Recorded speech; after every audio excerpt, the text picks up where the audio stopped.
Hello and welcome to my tier list for all the Bloodborne weapons added by Champion's Ashes mod. First, let's start off with the first weapon I used, and that is the Saw Cleaver, which will be a B tier weapon. Reasons: quick, and the transformed version of the weapon has range. But low to no damage. Well, not low to no damage, but low damage. Low damage. Which is the biggest detriment to this weapon. It's the low damage. I didn't like the fact that it was doing nothing for a long time. There was no yellow damage for Nameless King, if I remember correctly. If not Nameless King, then definitely not for Gale. Gale was not yellow damage. Probably not even Demon Prince. So, B tier. Then we have Hunter's Axe, A tier. As a strength weapon, you can choose A tier, S tier.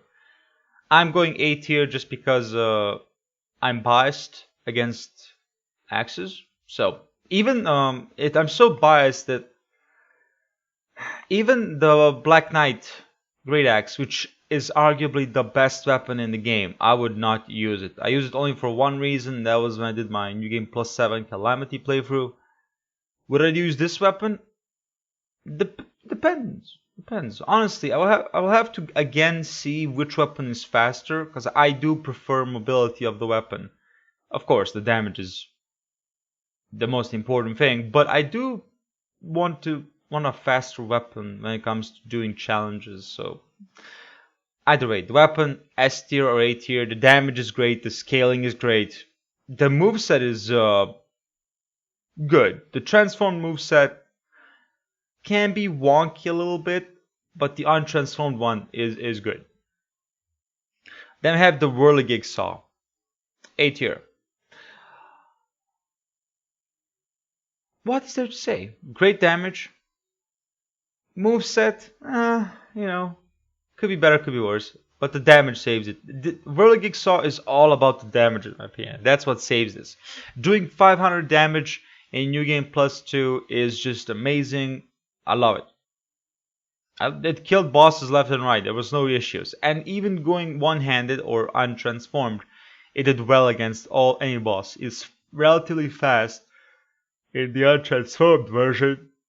So yeah, I don't see a reason why not to use it. It's not S tier because it's a gimmick weapon. I don't like it as much, and it is ugly. Stake Driver, A tier. You can argue B tier, but I will say A tier just because I'm impressed how it performed in New Game Plus 3. Damage was solid, speed was solid, the weapon art is solid, which I haven't talked about the weapon art, but, arguably. But out of all three, I like the Stake Drivers the most. It's really, really cool. So yeah, I would say Stake Driver is a decent weapon. And should you use it? Yes, definitely. Then we come to Kirkhammer. Oh, the Kirkhammer.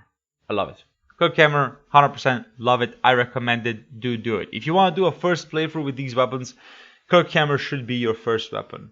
Why? Because that will show you how awesome it can be. Kirkhammer is amazing. Either if you transform it or not, it is one amazing weapon.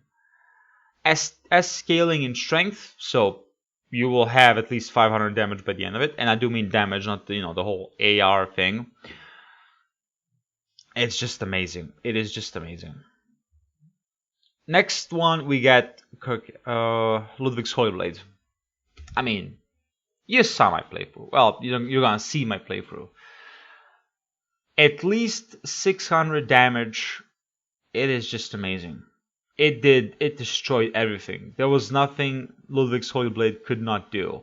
And for that, I love it the most. It is an amazing weapon. It's highly recommended. And if I have to choose between Kirkhammer and Ludwig's Holy Blade, it will all come down to if I want to invest into both strength and dex or just strength. That's how it is. But then we come to our first and only C tier weapon, and that is Blades of Mercy. Blades of Mercy. I want to love this weapon.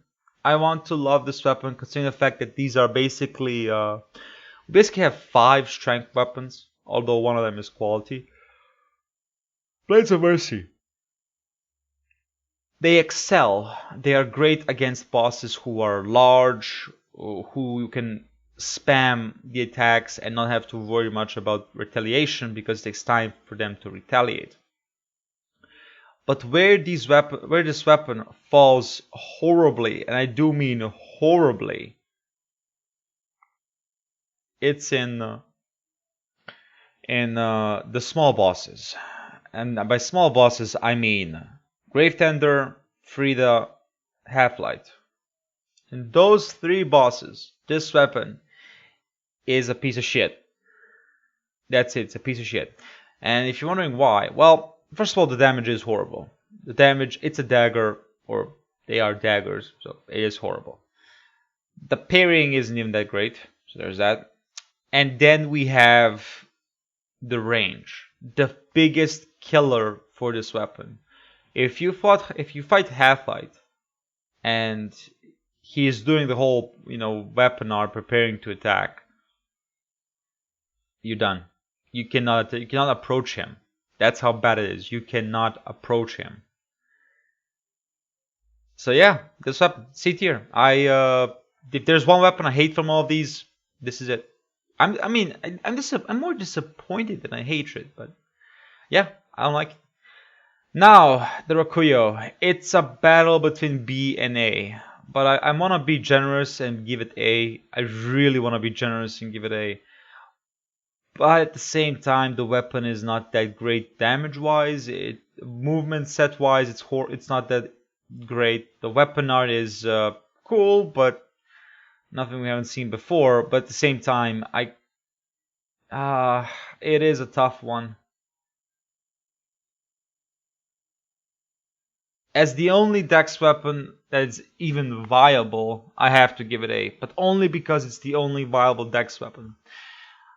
As a transforming weapon, which is a dual-wielding weapon, or two-handed, no, it's dual-wielding weapon, it's okay. It's nothing to write home about. The damage could be better, honestly. I wish it was better, but it is as it is. Weapon art, the parrot, is useful. You can spam it out against bosses, definitely, and it will give you a decent chunk of change. And one thing it has over Saw Cleaver and Blades of Mercy is range. So I think it's rightfully I value it over these two. Beast Cutter. Beast Cutter. A. Why? If I was not such a biased man towards looks, it would be S tier. Hands down, it would be S tier. But I am a biased man, and the Beast Cutter is ugly.